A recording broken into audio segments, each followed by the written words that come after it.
ఎన్నికలు వస్తే దేవుళ్ళు గుర్తొస్తారు, ఎన్నికలు అయిపోతే హిందూ ముస్లిం గుద్దులాట గుర్తొస్తుంది, దయ్యాలు కయ్యాలు పెట్టి గుర్తొస్తుంది.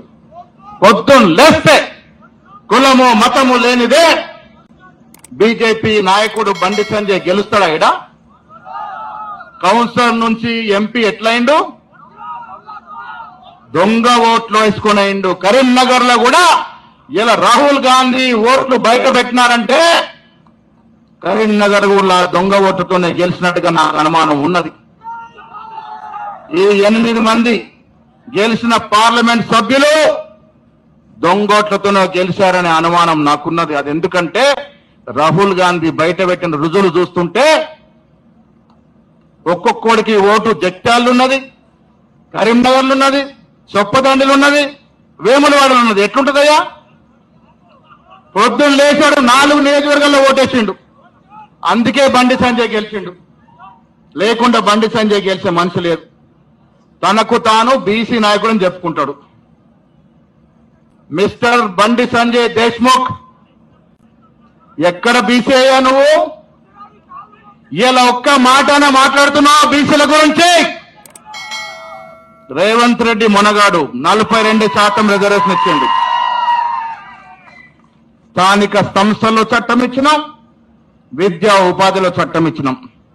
ఒక రెడ్డి బిడ్డ ఉండి రేవంత్ రెడ్డి చట్టాలు తెస్తే మున్నూరు కాపు ముద్దు బిడ్డ అయిన బండి సంజయ్ ఏం చేస్తున్నావా? నువ్వు ఢిల్లీకి వెళ్ళి కిషన్ రెడ్డి కాళ్లకు మడుగులు వచ్చుతావా? కిషన్ రెడ్డి మాటలిని, రామచంద్రరావు మాటలిని బీసీల గురించి మాట్లాడడానికి జంకుతున్నావు. నువ్వేం లీడర్ అయ్యా? నేను కూడా బండి సంజయ్ 2 సార్లు గెలిచిందంటే కొత్త పట్టు పడమ ఉందనుకున్నా.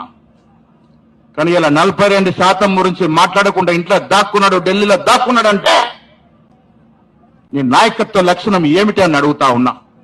తెలంగాణ సమాజం అంతా చీదర్చుకుంటే కాంగ్రెస్ పార్టీ పెట్టి ఇవాళ గల్లీ నుంచి ఢిల్లీ వరకు కాంగ్రెస్ పార్టీని ఎవరు పట్టించుకుంటలేడు. కాంగ్రెస్ పార్టీ నుంచి ఎవరు ఆలోచిస్తలేరు.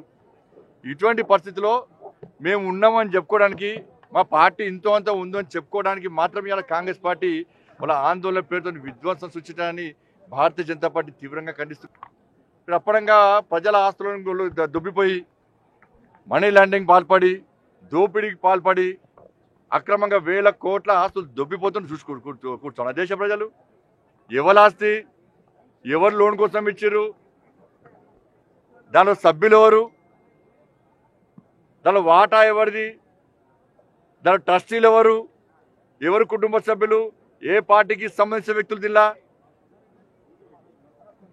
కాబట్టి ఇన్ని వేల కోట్ల రూపాయలు దుబ్బిపోతే ఈడీ విచారణ జరిపితే అంటే దీని ద్వారా ఏంటంటే రేపు ఫ్యూచర్లో వీళ్ళ దొంగతనం బయటపడి, వీళ్ళ అక్రమాలు బయటపడి అక్రమంగా దుబ్బిపోయిన విషయం బయటికి వస్తే ప్రజలు ఇంతో కాంగ్రెస్ పార్టీ ఆయనతో సమాజ్ చేస్తారని చెప్పి ముందే ఊహించి ఇది ఏదో దీన్ని తప్పించుకోవడానికి, ప్రజల దృష్టి మళ్లించడానికి మేము ఏం తప్పియకుండా ఈడీ మీద విచారణ జరుగుతుంది, ఈడీ మమ్మల్ని శిక్షిస్తున్నది అని చెప్పి ఒక తప్పుడు సంకేతాలు ఇవ్వడానికి, దేశ ప్రజలు నమ్మించడానికి కాంగ్రెస్ పార్టీ పడిన కుట్ర ఇది.